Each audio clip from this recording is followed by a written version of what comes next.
This channel does not promote any violent, harmful, or illegal activities. All content provided by this channel is meant for an educational purpose only. আর এই মুহূর্তে দাঁড়িয়ে ফের বাংলাদেশের পরিস্থিতি কি সেদিকে তো আমাদের নজর থাকছে। তবে দেখুন, পদ্মা পাড়ে যে হিন্দু নিপীড়ন তার প্রতিবাদ এপারে কলকাতার রাজপথে প্রতিবাদে সনাতনীরা, পথে প্রতিবাদে বঙ্গীয় হিন্দু সুরক্ষা সমিতি, শিয়ালদা থেকে রানী রাসমণি রোড পর্যন্ত মিছিল। এই মুহূর্তে মিছিলে প্রতিবাদের যে ছবি সেটাই আপনাদের সামনে তুলে ধরবেন আমাদের প্রতিনিধি সুশোভন রয়েছেন গ্রাউন্ড জিরো থেকে। সুশোভন,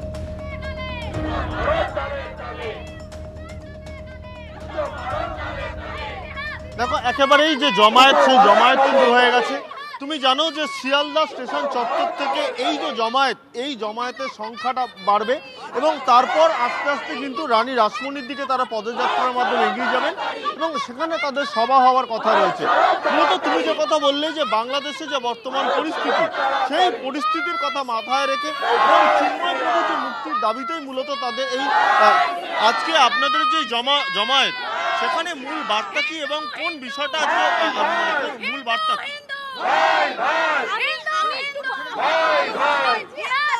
আজকের মূল বার্তা কি এবং কি প্রতিবাদ হচ্ছে বাংলাদেশের যে সংখ্যালঘু নির্যাতন চলছে, সারা পৃথিবী ব্যাপী যে বৃহত্তর আন্দোলন হচ্ছে। শিয়ালদা থেকে আমরা রানী রাসমণি রোডে যাব। আমরা ভারত সরকারকে আবেদন করছি যাতে অবিলম্বে ব্যবস্থা গ্রহণ করা হয়। ইউনিট সরকারকে বলছি যে এই ব্যবস্থা যদি অবিলম্বে বন্ধ না হয়, সংখ্যালঘু নির্যাতন যদি বন্ধ না হয়, তাহলে কিন্তু ভারতবর্ষের মাটি নয়, সারা পৃথিবীর মানুষ, সারা পৃথিবীর হিন্দু সম্প্রদায়ের মানুষ ঐক্যবদ্ধ হয়ে তীব্র প্রতিবাদ জানাবে।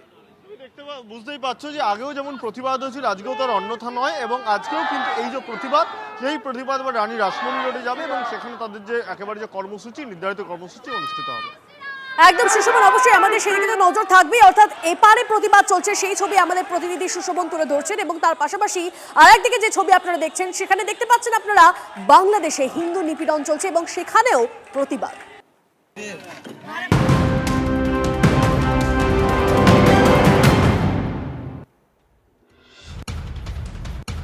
এই মুহূর্তে আরো একটা ব্রেকিং নিউজ দিয়ে আপনাদের। কলকাতায় বিদেশি মহিলা শ্লীলতাহানির অভিযোগ। থাইল্যান্ডের বাসিন্দা, বছর 40-এর মহিলা, কর্মসূত্রে সুকান্তনগরে থাকেন। গতকাল রাত 11টা নাগাদ পিকনিক গার্ডেন থেকে অ্যাপ বাইক বুক করেছিলেন। অভিযোগ, গন্তব্যে পৌঁছানোর পর ভাড়া মিটিয়ে নিজের ঘরে চলে যান ওই মহিলা। পরে ফের ভাড়া চাইতে মহিলার ঘরে শটান ঢুকে যায় অ্যাপ বাইক চালক। সেই সময় চালকের সঙ্গে বচসা বাঁধে। অশালীন মন্তব্য করার অভিযোগ এনেছেন ওই বিদেশি মহিলা। নরেন্দ্রপুর থানা এলাকা থেকে গ্রেপ্তারও করা হয়েছে পুলিশকে। রঞ্জিত আমাদের প্রতিনিধি আমাদের সঙ্গে রয়েছেন। রঞ্জিত, ঠিক কি অভিযোগ আসে এবং কি ঘটেছিল ঘটনা?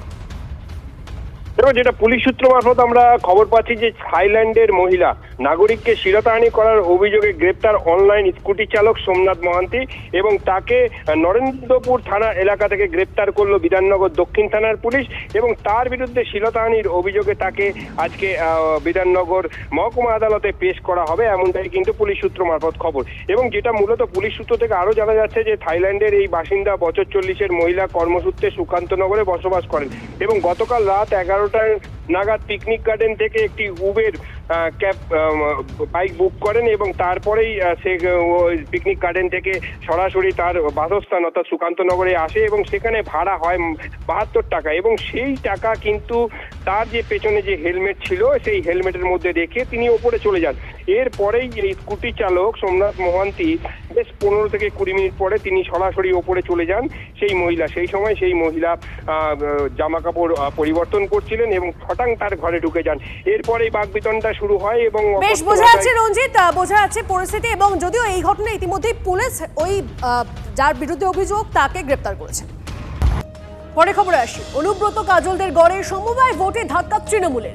নলহাটির কয়থা সমবায় নির্বাচনে হার শাসক দলের, বাজিমাত বাম কংগ্রেস জোটের। সমবায় 37টি আসনের মধ্যে 20টি আসনে জয়ী জোট। তৃণমূল সমর্থিত প্রার্থীরা জয়ী 17টি আসনে। পঞ্চায়েত ভোটে নলহাটিতে একচ্ছত্র দাপট ছিল তৃণমূলের। লোকসভাতেও কাজল শেখের নেতৃত্বে ব্লকে লিড পেয়েছিল শাসক দল, কিন্তু সমবায় নির্বাচনে ধাক্কা। 12 বছর পর কয়থা সমবায় সমিতিতে ভোট হলো এবং সেখানেই শাসকের ধাক্কা। আমরা ঐক্যবদ্ধ করেছিলাম বাম কংগ্রেস জোটের পক্ষে মানুষকে এবং সেই ঐক্যবদ্ধ যে আমাদের বার্তা, যে দুর্নীতিমুক্ত যেমন তৃণমূল গোটা রাজ্যে দুর্নীতি করছে, তেমনি কোঅপারেটিভেও করছে। এই কোঅপারেটিভকে আমরা দুর্নীতিমুক্ত করতে চাই এবং জনগণের কোঅপারেটিভ ছিল পূর্বে বামফ্রন্টের আমলে, সেই জনগণের কাছে আবার ফিরিয়ে দিতে চাই। পরিষ্কার পরিচ্ছন্ন ভোট যেখানে হবে সেখানে বামফ্রন্ট কংগ্রেসের জোর জিতবে, কারণ বিজেপি এবং টিএমসির সেটিংটা মানুষ বুঝে গেছে, সেই রেজাল্টটাই হয়েছে। এটা গোটা রাজ্যেরই চেহারা। ভোটার যারা আছেন, মানুষ জনগণ যদি নিজের ভোট নিজে দিতে পারেন তাহলে এটাই ঘটবে। আর এটা ঘটবে জানে বলেই তারা বিভিন্নভাবে মানুষের উপর সন্ত্রাস সৃষ্টি করছে, ভোট দিতে দিচ্ছে না। নলহাটির কয়থা সমবায় নির্বাচনে কাজ করল না কাজল অনুব্রত ম্যাজিক। কার্যত ভরাডুবি হলো তৃণমূল কংগ্রেসের, জয়ী হলো বাম কংগ্রেস। 37 আসন বিশিষ্ট এই নলহাটির যে কয়থা সমবায়, সেখানে 37টির মধ্যে 20টি আসন দখল করেছে বাম কংগ্রেস জোট এবং 17টি আসন পেয়েছে তৃণমূল কংগ্রেস। স্বাভাবিকভাবেই বাম কংগ্রেসের দাবি কোনো নির্বাচনই সঠিকভাবে করতে দেয় না এ রাজ্যের শাসক দল, আর সে কারণেই ভরাডুবি হতে হয় তাদের। এবার এই যে সমবায় নির্বাচন, সেখানে বিরোধিতা করেছে কিন্তু ভোট দিতে পেরেছে সমস্ত সদস্যরা, আর সে কারণেই কিন্তু জয়লাভ হয়েছে বাম কংগ্রেস জোটের। যদিও এই তত্ত্ব মানতে নারাজ তৃণমূল কংগ্রেস। তাদের দাবি তাদের কোথাও কোনো খামতি রয়েছে কিনা সেটা খতিয়ে দেখা হবে। পাশাপাশি কোনো নির্বাচনে এই ধরনের কখনো বিরোধীদের চাপ সৃষ্টি করা হয় না। যদিও এই বিষয় নিয়ে মুখ খুলতে চায়নি অনুব্রত মণ্ডল বা কাজল শেখ কেউই। ক্যামেরায় বিক্রমের সাথে হিমাদ্রি, TV9 বাংলা।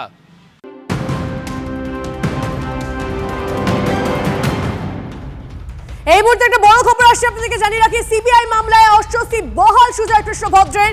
সিবিআই মামলায় আগাম জামিনে না কলকাতা হাইকোর্টের। কথা বলবো আমাদের প্রতিনিধি শ্রাবন্তী আমাদের সঙ্গে রয়েছেন। শ্রাবন্তী, এক্ষেত্রে আজকে বিচারপতি বা আদালতের কি পর্যবেক্ষণ ছিল? দেখো, মূল বিষয় হলো সুজয় কৃষ্ণ ভদ্র ইডি মামলায় গ্রেফতার হয়েছিলেন এবং যে সময় তার মামলাটি কলকাতা হাইকোর্টে পেন্ডিং ছিল, সেই সময় সিবিআই এর পক্ষ থেকে প্রোডাকশন অফ ওয়ারেন্ট জারি করা হয়। সুজয় কৃষ্ণের আইনজীবীদের দাবি ছিল যে যেহেতু ইডি মামলায় তিনি জামিন পেয়ে যেতে পারেন, সেটা আঁচ করেই সিবিআই এই ধরনের একটা পদক্ষেপ নিয়েছে। তার কারণ প্রায় 1.5 বছর তিনি জেল হেফাজতে থাকার পরেও সিবিআই তাকে কোনো ধরনের গ্রেফতার করেনি। যদিও বিচারপতির বক্তব্য যে প্রোডাকশন অফ ওয়ারেন্ট জারি করা মানেই গ্রেফতার এবং সেক্ষেত্রে আগাম জামিন কোনোভাবেই গ্রাহ্য নয়। এবং ইডি মামলাতে অতি সম্প্রতি সুজয় কৃষ্ণ ভদ্র বেল পেলেও এদিন বিচারপতি জয়মাল্য বাগচির ডিভিশন বেঞ্চ তার যে আগাম জামিনের আর্জি সেটা খারিজ করে দিয়েছেন।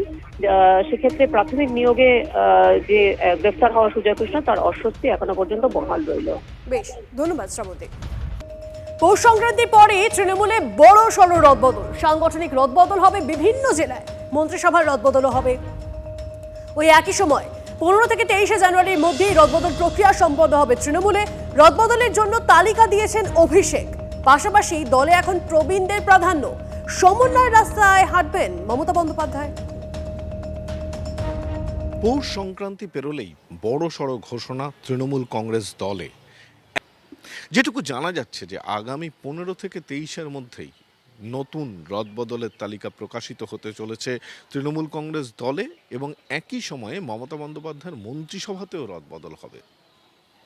এই দলের রদবদল কি অভিষেক বন্দ্যোপাধ্যায়ের প্রস্তাবিত যে তালিকা তা মেনেই হবে, নাকি প্রবীণদের পরামর্শ মেনে হবে, নাকি নবীন প্রবীণ দুই দিকে সমন্বয় সাধন করবেন মমতা বন্দ্যোপাধ্যায়, মাঝামাঝি রাস্তা নিয়ে পারফরম্যান্স এবং আনুগত্য দুটিকেই গুরুত্ব দিয়ে এগোবেন এই রদবদলের বিষয়ে? তা নিয়ে নিশ্চয়ই সবার নজর রয়েছে এই জানুয়ারি মাসের দিকে।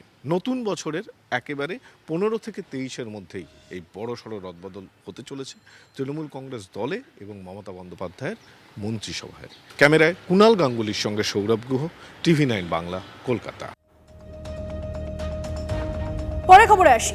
আবাস যোজনার তালিকায় অযোগ্যদের নাম, বাদ পড়েছেন যোগ্যরা। লিস্ট প্রকাশ হতেই ব্যাপক ক্ষোভ মুর্শিদাবাদের বেলডাঙ্গার 13টি গ্রাম পঞ্চায়েতের বাসিন্দাদের। সার্ভের পর লিস্ট থেকে নাম বাদ দেওয়ার অভিযোগ। কুড়ে ঘর হওয়া সত্ত্বেও মেলেনি আবাস যোজনার ঘর। নাম বাদ পড়ার কারণ খতিয়ে দেখার আবেদন বিডিওকে। নামটা কাটি দিয়েছে। কোথায় বাড়ি আপনার? আমার বাড়ি কালীপুর পশ্চিমপাড়া। তার আগে লিস্টে নাম ছিল? হ্যাঁ, লাস্ট লিস্টে নাম ছিল। আপনার এখন কি বাড়ি? আমার টাইলের ঘর, ছোট পুড়ে সেই ছবি ফবি দেখালেন ভিডিও স্যারকে? হ্যাঁ, ভিডিওটা দেখানো। নাম ছিল না, নামটা কাটা গেছে, তাই আমি আবেদন করতে এসেছি অফিসে, জমা দিয়ে এলাম। প্রভিশনাল লিস্ট বেরিয়েছে, এর বেসিসে আমাদের ক্লেমস অ্যান্ড অবজেকশন জমা নেওয়া চলছে। আজকেই তার শেষ দিন। তো এতে করে আমাদের কিছু ক্লেমস অ্যান্ড অবজেকশন পেয়েছি। আমরা ইনকোয়ারি করে দেখছি, এগুলো আমরা যে অভিযোগগুলো পাচ্ছি এগুলো আমরা নতুন করে আবার ইনকোয়ারি করিয়ে দেবো। মানুষের কাছ থেকে 30% টাকা নিয়ে 20% টাকা নিয়ে নামগুলোকে ঢুকানো হয়েছে, তারপরে 50% নাম বাদ যাচ্ছে। তাহলে প্রথম থেকে তাহলে দুর্নীতিতে ভরা ছিল এই লিস্টটা। তার মানে যারা ঢুকিয়েছিল তারা দুর্নীতি করেছিল, এখন নাম বাদ দিচ্ছে সরকার, এখন হঠাৎ করে তারা ছাড়দামনি হয়ে যাচ্ছে, মানে এখানকার বাংলার মুখ্যমন্ত্রী। তাহলে তো হবে না। আবাসের সার্ভে নিয়ে বিতর্কের পর নতুন চাঞ্চল্যকর তথ্য সামনে এসেছে। সেই তথ্যে উল্লেখ 50%-রও বেশি নাম বাদ গিয়েছে আবাস তালিকায়। আর সেখানে বঞ্চিত হয়েছেন যারা যোগ্য প্রাপ্তি ছিল, যাদের মাটির ঘর রয়েছে, আদতে তার যারা যোগ্য উপভোক্তা ছিল, সেখানে নাম রয়েছে অযোগ্যদের। আর তাই নিয়ে ক্ষোভে ফেটে পড়েছে এলাকার মানুষজন, আর শুরু হয়েছে রাজনৈতিক চাপানোতর। কোন জাদু বলে যারা অযোগ্য তাদের লিস্টে নাম রয়েছে, আর কোন জাদু বলে যারা যোগ্য তাদের নাম বাদ গিয়েছে? যারা আসল যোগ্য তাদের নাম কেন বাদ দেওয়া হলো, আর আবাস লিস্টে 50%ই বা কেন বাদ দেওয়া হলো, সেই সব প্রশ্ন এখন উঠতে শুরু করেছে। মুর্শিদাবাদ থেকে ক্যামেরায় সিদ্ধার্থর সাথে কৌশিক, TV9 বাংলা। সপ্তাহের শুরুতেই বন্ধ জল পরিষেবা। টালা ট্যাঙ্ক সংস্কারের জন্য আজ সকাল 9টার পর কলকাতার বড় এলাকায় বন্ধ পানীয় জল সরবরাহ। ভোগান্তিতে উত্তর কলকাতা, মধ্য কলকাতা, দক্ষিণ দমদম ও সল্টলেক এলাকার বাসিন্দারা। সংস্কারের কাজ হবে পলতাতেও। মোটরের কিছু যন্ত্রাংশ বদল করতে হবে বেশ কিছু জায়গায়। সে কারণেই জল বন্ধ রাখার সিদ্ধান্ত। মঙ্গলবার সকাল থেকে ফের স্বাভাবিক হবে পরিষেবা।